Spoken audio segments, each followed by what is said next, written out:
Hello, I'm Michael Geer of the Pennsylvania Family Institute with an Impact PA advisory. Thank you so much for the opportunity to speak with you here today.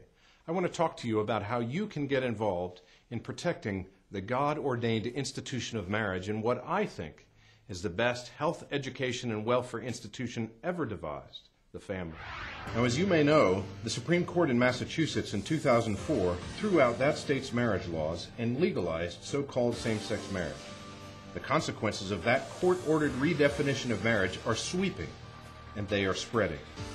Now, court cases in New York and New Jersey, two of our neighboring states, could soon result in marriage laws in those states being overturned.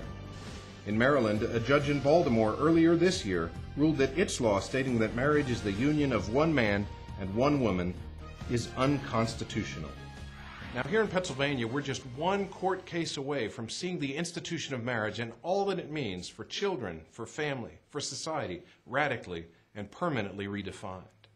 We do have a good marriage law, but like in other states, all it will take is for one activist judge to simply throw it out. There is something we can do about it, and I'll talk to you more about that in just a moment. But first, I've asked Reverend Dr. John Guest of Christ Church at Grove Farm in Pittsburgh to talk to us about the supreme importance of marriage in the eyes of God and in light of Scripture. Thank you, Michael Geer and the Pennsylvania Family Institute. We're glad to be in on this with you. And I speak to you, my Christian brothers and sisters, and leaders especially. We have a responsibility in our culture to stand for God's standards. Marriage is God's idea. Jesus himself, this is Matthew chapter 19, verses 4 and 5, says, "Do you not know that from the beginning God had the husband and wife leave mother and father and be united in marriage?" It's God's idea, and Christ himself has authenticated it. Now, the implications of redefining marriage are simply enormous. Take, for example, Massachusetts. Not only have they redefined marriage, but they end up redefining the family. We're using new words. We need new words. Gone are words like bride, groom, husband, wife, mother, and father. Birth certificates in that state now will say parent A and parent B rather than listing the mother's name and the father's name. And what that means is that children will be permanently denied the opportunity to have a mother and a father. Social science and common sense tells us that is not good. No compassionate society ever says that children should be permanently denied the opportunity to have a mother and a father. There are other implications as well. I've asked Dr. Alberta Wilson of Faith Contenders of Philadelphia to look at some of the arguments the proponents of same-sex marriage use, like it's a civil rights issue. Thank you so much, Michael. You know, I've heard it said that same-sex marriage is the same as a civil right, and I strongly disagree with that. Proponents of same-sex marriage say that they should be able to marry whomever they choose. Well, we know that we cannot marry blood relatives. We know that we cannot marry minor children. And what about seventh grade teachers? Can they marry their students? Where will all of that end? One man marrying 3 women, 4 women, where does it end? And to say that same-sex marriage is on the same footing as the ban on interracial marriage is ridiculous. The sexes were brought together by God in the institution of marriage, male and female. That's good. But the ban on interracial marriage wanted to keep the races apart, and that's bad.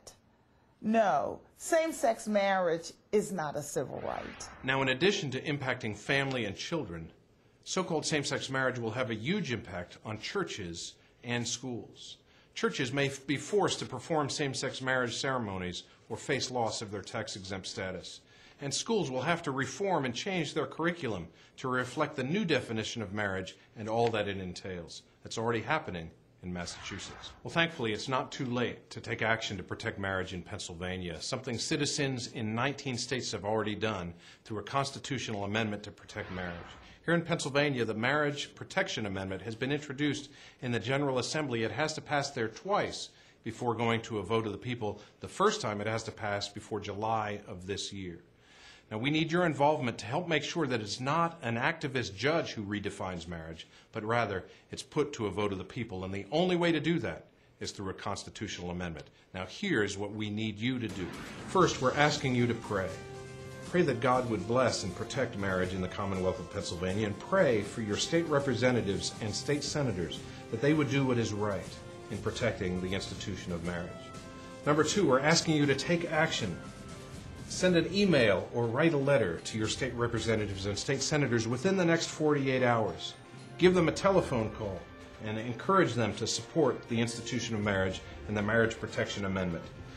Do this in the next 48 hours. And number three, take time to talk to your neighbors about this issue. Write a letter to the editor to express how important it is for Pennsylvanians to protect marriage.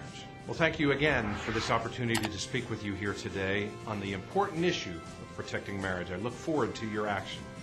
My name is Michael Geer of the Pennsylvania Family Institute. Thank you for listening to this Impact PA Advisory.